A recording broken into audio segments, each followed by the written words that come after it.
Hello everyone. Welcome to Hindi hub with Chetna. आपके अपने channel में आपका स्वागत है। तो पाठ शुरू करने से पहले जानते हैं पाठ के बारे में। बादल बनकर आया तो बाढ़ ले आया, कुआं बनकर बैठा तो रेत ले आया। तेरा हर रूप है हमारे लिए सवाल, पानी रे पानी तूने कैसा खेल रचाया। जी हाँ, तो हम बात कर रहे हैं पानी के बारे में। आज का हमारा पाठ पानी रे पानी। कहाँ से आता है हमारा पानी और फिर कहाँ चला जाता है। क्या कभी हमने सोचा है कि जो पानी है वो कहाँ से आता है और फिर कहाँ चला जाता है। हमने कभी इस बारे में सोचा है? सोचा तो नहीं होगा शायद, पर इस बारे में जरूर पढ़ा है। लेखक कहते हैं कि पानी कहाँ से आता है, कहाँ जाता है। क्या कभी हमने सोचा है? नहीं सोचा, परंतु हमने इसके बारे में जरूर पढ़ा है। कहाँ पढ़ा है?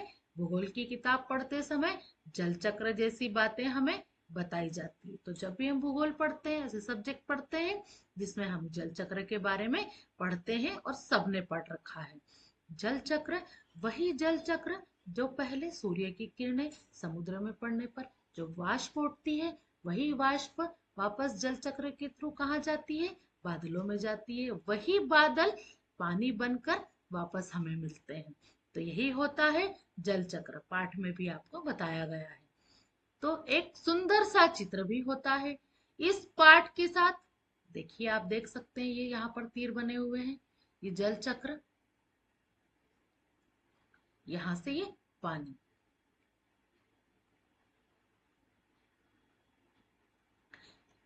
इस पाठ के साथ समुद्र, सूरज, बादल, हवा, धरती, फिर बरसात की बूंदें, और लो फिर बहती हुई एक नदी, और उसके किनारे बसा तुम्हारा हमारा घर, गांव या शहर। तो फिर लेखक कहते हैं कि ये जो जल चक्र है इस पाठ में जो बताया गया है, और जो होता है सूरज, फिर समुद्र, फिर बादल, हवा, धरती, फिर बरसात की बूंदें, और फिर लो बहती हुई एक नदी के रूप में हमें पानी मिलता है। और जहां पर बसे हैं तुम्हारे घर और हमारे घर, नदी किनारे। चित्र के दूसरे भाग में यही नदी अपने चारों तरफ का पानी लेकर उसी समुद्र में मिलती दिखाई देती है। तो हम देख पा रहे हैं कि ये जो जल चक्र है, देखिए यहां से शुरू होता है। ये बादलों से पानी, वही पानी बादलों से जा रहा है, फिर नदी में आ रहा है, वही वाष्प बनकर जो समुद्र में पानी सूर्य की किरणें होती है, वही पानी वाष्प बनकर वापस बादलों को चला जाता है, और फिर वही बारिश के रूप में, वर्षा के रूप में हमें मिलता है। उसी के बारे में यहाँ पर बताया गया है। जानते हैं आगे।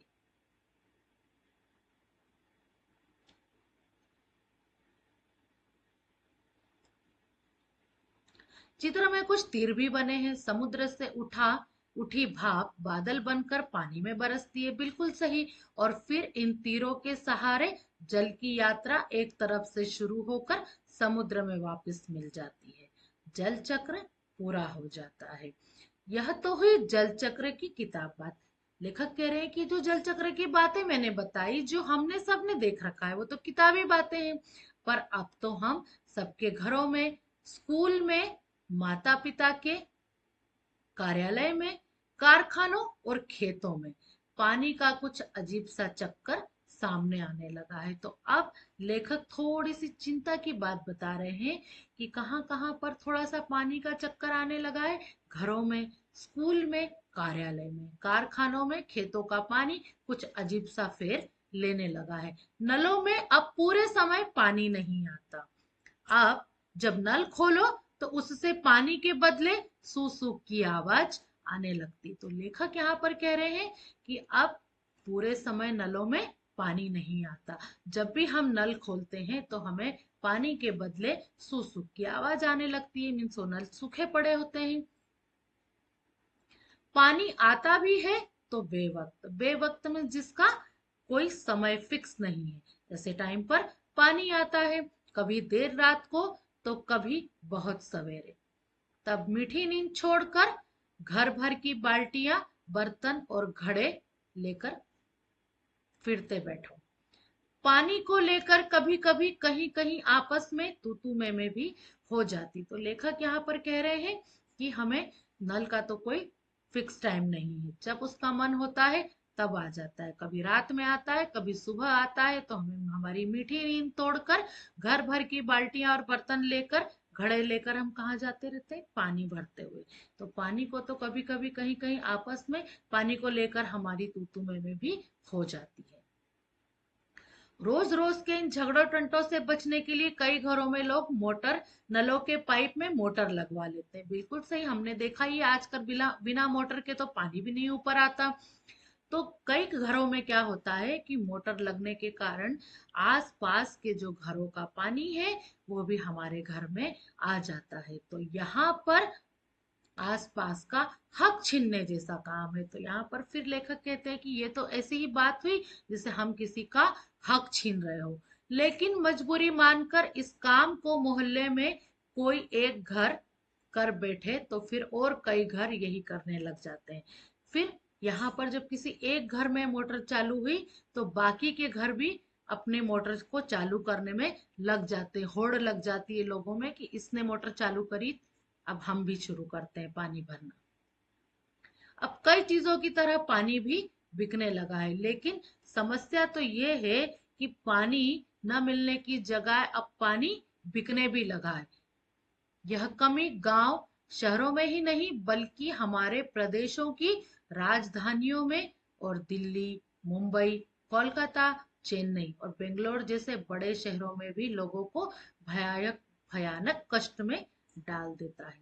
तो ये जो पानी की समस्या है ये हमें अब गांव और शहरों में ही नहीं बल्कि प्रदेश की राजधानियों में भी, बड़ी बड़ी जो राजधानी, बड़े बड़े जो शहर हैं वहां भी हम देखते हैं। जैसे कि दिल्ली, मुंबई, कोलकाता, चेन्नई ऐसे अधिक बड़े शहरों में पानी ने तो भयानक रूप ले लिया है जो सबको कष्ट में डाल दिया है।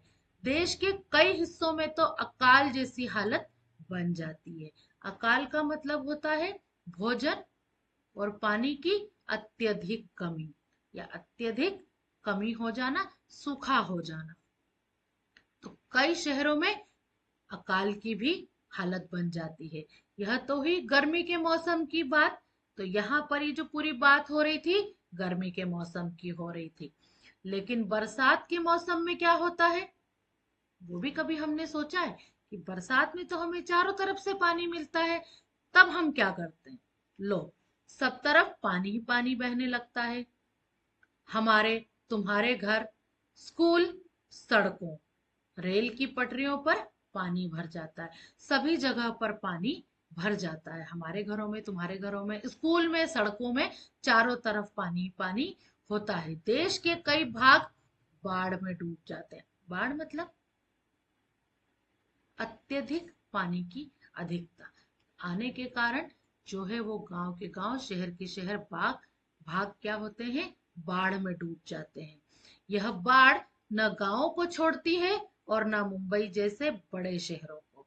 तो बाढ़ जो होती है वो भी अपना रूप सभी तरफ दिखाएगी, क्या बड़े शहर और क्या गांव, सब दूर वो समान रूप से आती है। कुछ दिनों के लिए कुछ थम जाता है और सब कुछ बह जाता है। तो कुछ दिनों के लिए तो थम जाता है और बाढ़ में सब कुछ बह जाने जैसी हालत हो जाती है। ये जो लेखक ने यहाँ पर बात बताई है वो दो तरह से बता रहे हैं। उन्होंने पानी को महत्व देते हुए बताया है कि कभी हमने ये भी नहीं सोचा है कि पानी आता कहाँ से है। और जब हमें पानी मिलता है तो क्या हम उसके संरक्षण के लिए कुछ करते हैं? यहाँ पर लेखक ने हमारा ध्यान पानी के संरक्षण की तरफ बताया है। तो ये हालात हमें बताते हैं कि पानी का बेहद कम हो जाना और पानी का बेहद ज्यादा हो जाना, यानी अकाल और बाढ़।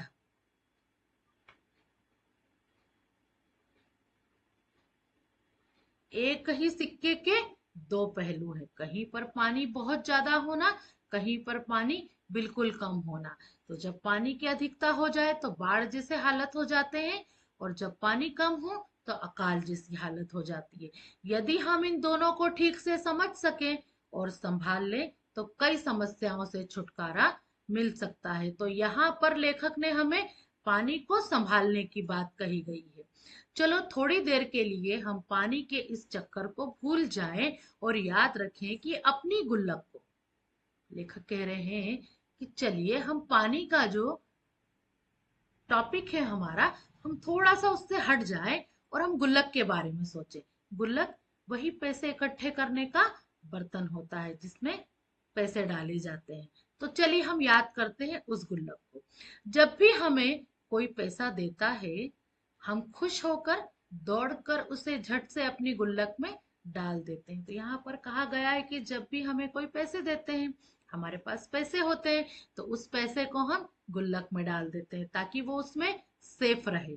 1 रुपया, 2 रुपया, 5 रुपया, कभी सिक्के तो कभी छोटे बड़े नोट, सब इसमें धीरे धीरे करके हम जमा कर देते हैं। तो यहाँ पर पैसे रुपए जो भी होते हैं हम इस गुल्लक में डाल देते हैं ताकि वो पैसे उसमें जमा होते रहे। फिर जब कभी हमें कुछ पैसों की जरूरत होती है तो इस गुल्लक की बचत का हम उपयोग कर लेते हैं। यहाँ पर पानी की बचत को गुल्लक से जोड़ दिया गया है। लेखक कहते हैं कि जिस प्रकार हम गुल्लक में पैसे इकट्ठे करते हैं, भले ही वो 1 रुपए 2 रुपए हो या ज्यादा हो या सिक्के हो, तो हम उसमें इकट्ठा करते हैं, और जब हमें जरूरत पड़ती है तब हम उस गुल्लक को तोड़कर उस पैसे का उपयोग कर लेते हैं। हमारी यह धरती भी इसी तरह की खूब बड़ी गुल्लक है। तो धरती को यहाँ पर गुल्लक के समान बताया गया है। तो मिट्टी की बनी इस विशाल गुल्लक में प्रकृति वर्षा के मौसम में खूब पानी बरसाती है। तब रुपयों से भी कई गुना कीमती इस वर्षा को हमें इस बड़े गुल्लक में जमा कर लेना चाहिए। तो फिर लेखक कहते हैं कि जिस प्रकार हम गुल्लक में पैसा जमा करके निकाल लेते हैं, तो ये जो हमारी धरती है, ये जो हमारी प्रकृति है, वर्षा के मौसम में जब खूब पानी बहाती है, खूब पानी बरसाती है, तब रुपयों से भी कई गुना ज्यादा ये पानी वर्षा का जो है वो कीमती हो जाता है। तब हमें इसी गुल्लक को जमा करके उसी से पानी ले लेना चाहिए। यह वर्षा का पानी बड़ा कीमती होता है। हमारे गांव में, शहर में जो छोटे बड़े तालाब, झील आदि हैं, वे धरती की गुल्लक में पानी भरने का काम करते हैं। तो जो तालाब है, जो झील है, वो कैसे है, धरती की गुल्लक बताया गया है उन्हें। इसमें हम पानी जमा करते हैं। इसमें जमा पानी जमीन के नीचे छिपे जल के भंडार में धीरे धीरे रिस कर छन कर जा मिलता है। तो ये जो पानी है झीलों का, तालाबों का, ये जब जल के भंडारों के रूप में इकट्ठे हो जाते हैं, ये धरती के रूप में रिस कर छन कर धरती के ही भूजल में, भू संग्रहण में इकट्ठे हो जाते हैं, जहां पर पानी जमा होता है, और वापस ये छनकर फिर इससे हमारा भूजल भंडार समृद्ध होता है। तो इसमें जो हमारा भूजल, जो हमारा धरती का पानी का जो भंडार है, वो कैसा हो जाता है, समृद्ध, मीन्स फल फूल जाता है। वो पानी वहां पर इकट्ठा हो जाता है। पानी का यह खजाना हमें दिखता नहीं, लेकिन इसी खजाने से हम बरसात का मौसम बीत जाने के बाद पूरे साल भर तक अपने उपयोग के लिए घर में, खेतों में, पाठशाला में पानी निकाल सकते हैं। तो ये जो लेखक ने स्टार्टिंग में हमसे सवाल पूछा था कि कभी आपने सोचा है कि आपको पानी कहाँ से मिलता है, तो फिर वापस से ये हमें उत्तर मिल रहा है यहाँ पर कि जब हम इकट्ठा कर लेते हैं पानी को, वापस से हम भूजल के उसी खजाने में से, पानी के खजाने में से हमें पानी मिलता है। कौन सा पानी? वही जो बारिश का पानी गिरता है, उसे हम साल भर के लिए इकट्ठा करके रख सकते हैं, और इकट्ठा करने के बाद जब अकाल जैसी हालत हो तो उसी पानी को हम उपयोग कर सकते हैं। लेकिन एक दौर ऐसा भी आया जब हम लोग इस छिपे खजाने का महत्व भूल गए, और जमीन के लालच में हमने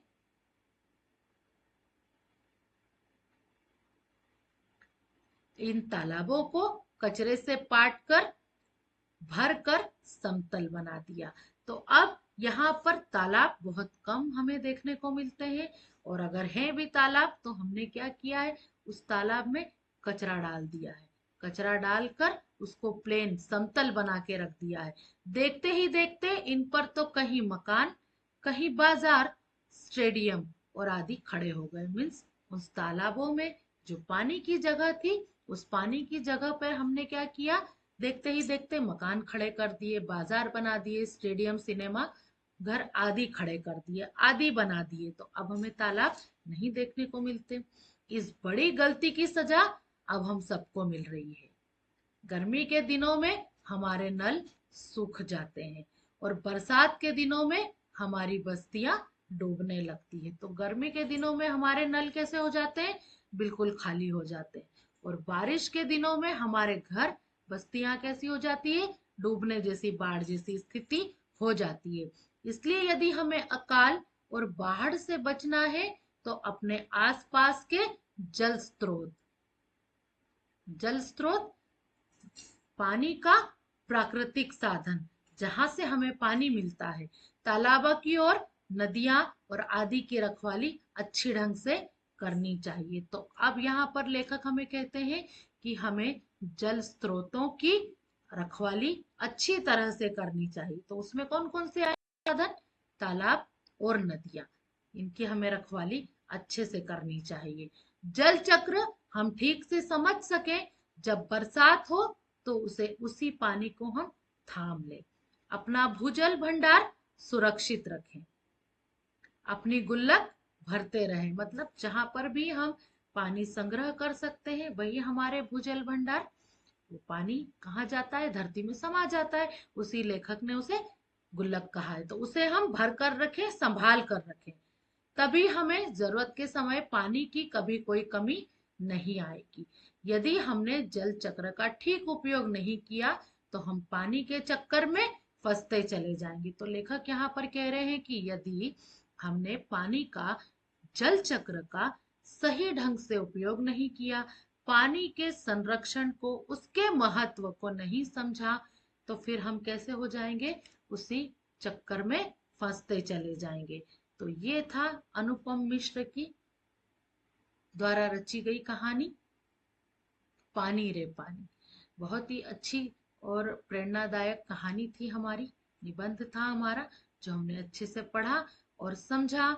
लेखक यहाँ पर कह रहे हैं कि हमें पानी को बचाने के लिए, उसके संरक्षण के लिए हर संभव कोशिश करना चाहिए। तो ये था हमारा छोटा सा पाठ, लेकिन बड़ी सीख, बड़ी समझ देकर जाता है।